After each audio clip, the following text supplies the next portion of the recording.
Hello parents आणि student, जर तुम्ही पॅरेंट्स म्हणून हा व्हिडिओ पाहत असाल तर नक्कीच शेवटपर्यंत पहा. आणि मी जसं माझ्या मुलाला इंग्लिश रिडिंग शिकवलं आहे मराठीच्या मदतीने, तसंच तुम्हीही घरी बसल्या तुमच्या मुलांना शिकवू शकता. खूप सोपं आहे. फक्त तुमच्या मुलाचं मराठी थोडं चांगलं पाहिजे.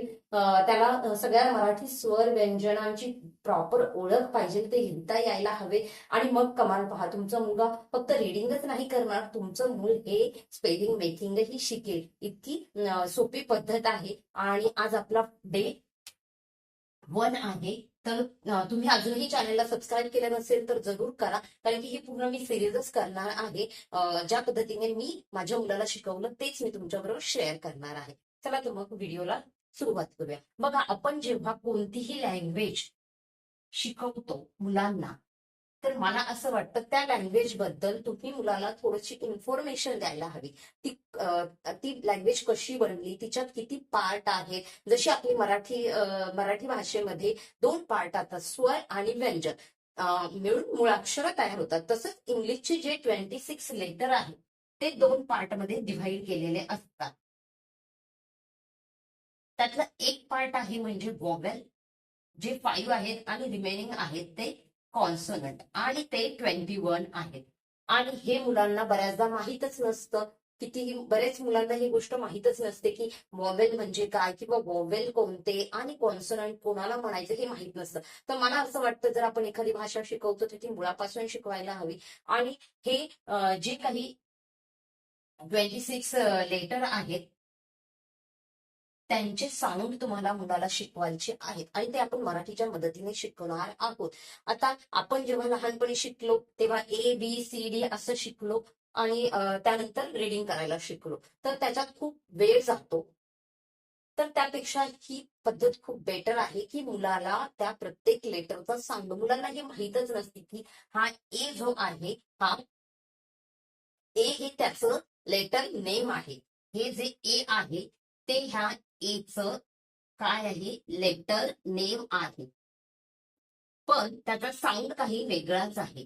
हा ए जो आहे हे त्याचं लेटर नेम आहे. एचं जे A to Z अल्फाबेट आहे त्याच्यामध्ये ए ह्या लेटरचं लेटर नेम आहे. जसं तुमच्या मुलाचं नाव आहे तसंच त्या लेटर एचं लेटर ए हे नाव आहे. पण त्याचा साऊंड ए आहे का, तर नाही.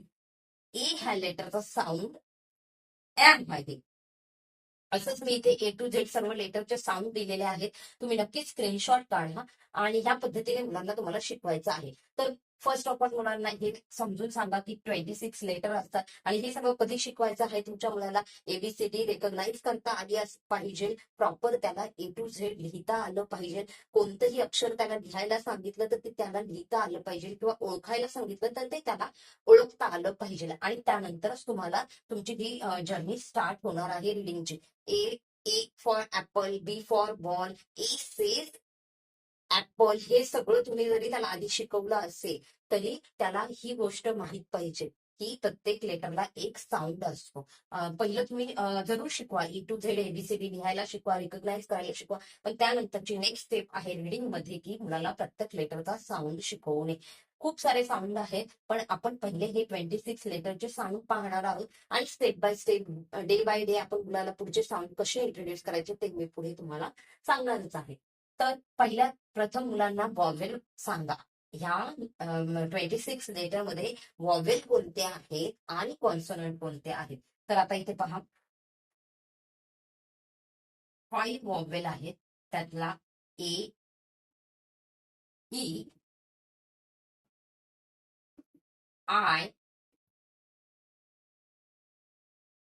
ओ,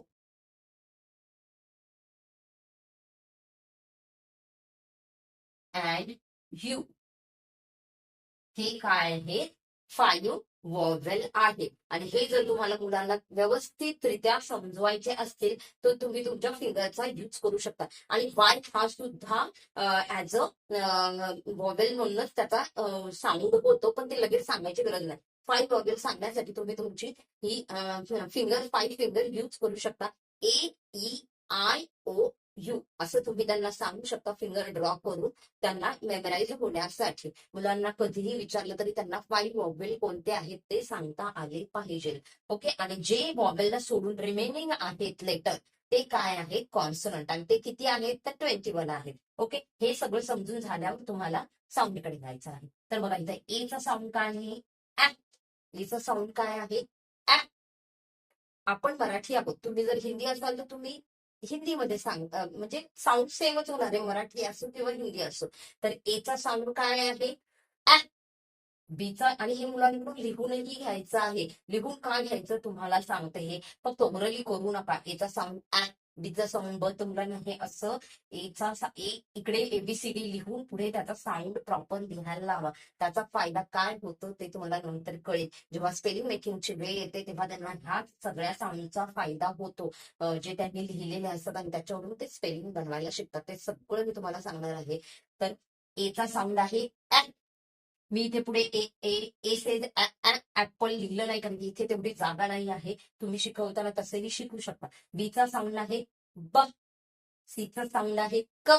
सीचे 2 साऊंड असतात पण सुरुवातीला क शिकवायचं. डीचा साऊंड आहे ड. ईचा साऊंड आहे ए. ए. आणि ईच्या साऊंड मध्ये आणि आईच्या साऊंड मध्ये मुलं थोडं कन्फ्युज होतात, तर ते त्यांना व्यवस्थित शिकवायचं आहे तुम्हाला. Icha sound A. एड का असं मी माझ्या मुलाला शिकवलेलं. प्रत्येकाची पद्धत वेगळी असते. त्याचं मराठी खूप छान होतं.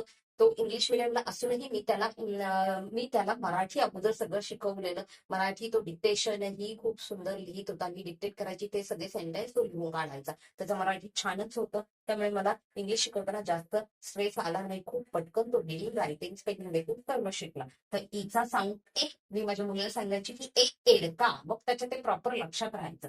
एचचा साऊंड फ. जीचा साऊंड ग. आता जे प्रॉपर फोनिक्स ट्रेनर असतात ते एफचा साऊंड फ सांगत नाही, पण आपण मराठीच्या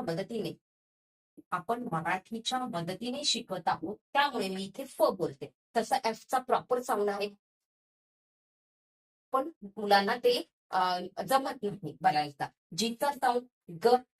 एचचा साऊंड ह. आईचा साऊंड ई. जेचा साऊंड ज. केचा साऊंड क. एलचा साऊंड ल.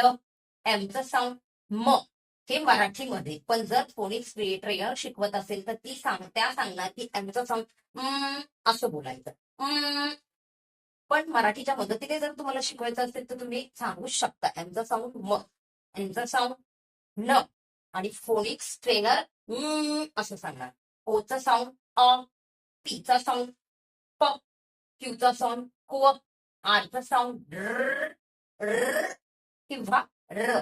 तुमच्या मुलाला जे समजेल व्यवस्थित ते सांगायचं आहे. मुलाचा कम्फर्ट झोन तुम्हाला बघायचा आहे शिकताना. खूप जास्त बर्डन दिलं तर मुलंही कंटाळा करतात. एसचा साऊंड स असा असतो, पण मराठीच्या मदतीने आहे, त्यामुळे एसचा साऊंड स. टीचा साऊंड ट. युचा साऊंड अ. व्हीचा साऊंड व. डब्ल्यूचा साऊंड व किंवा व.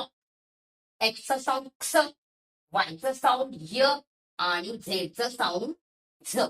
हे साऊंड तुम्ही कितीही दिवस लावू द्या, जेपर्यंत हे साऊंड त्याचे प्रॉपर होत नाही तेपर्यंत तुम्हाला नेक्स्ट लेवलला जायचं नाही आहे. नेक्स्ट स्टेपकडे जायचंच नाही, जेपर्यंत मुलाचा हा सगळ्या साऊंडचा बेस प्रॉपर होत नाही. तुम्ही कोणताही साऊंड रॅन्डमली विचारला, डायरेक्ट तुम्ही विचारलं केचा साऊंड सांग, बीचा साऊंड सांग, फ्यूचा साऊंड सांग, तर मुलाला पटकन सांगता आलं पाहिजे. फक्त लाईनीतच पोपटासारखं पाठ करून फायदा नाही. कोणताही साऊंड कधीही विचारला तर मुलाला सांगता आलं पाहिजे. एवढं प्रॉपर झाल्यावर तुम्हाला नेक्स्ट स्टेपकडे जायचं आहे.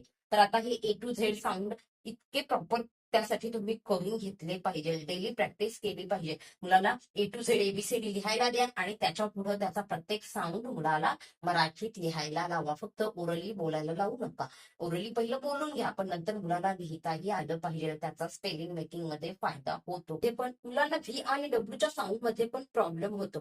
तर मुलांना इझिली कसं सांगणार आहे तुम्ही व्ही आणि डब्ल्यू मधला फरक?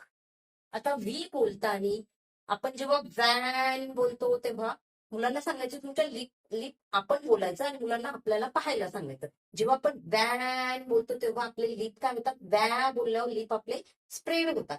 ज्यावेळेस आपले लिप स्प्रेड होतील तेव्हा तुम्हाला व्ही यूज करायचा आहे. व्या, लिप स्प्रेड झाले तर व्ही येणार. आणि वॉच बोलायचं, आपण बोलायचं मुलांना आपल्याला पाहायला सांगायचं.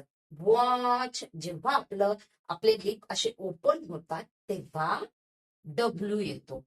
वॉवेलचे साऊंड शॉर्ट आणि लॉंग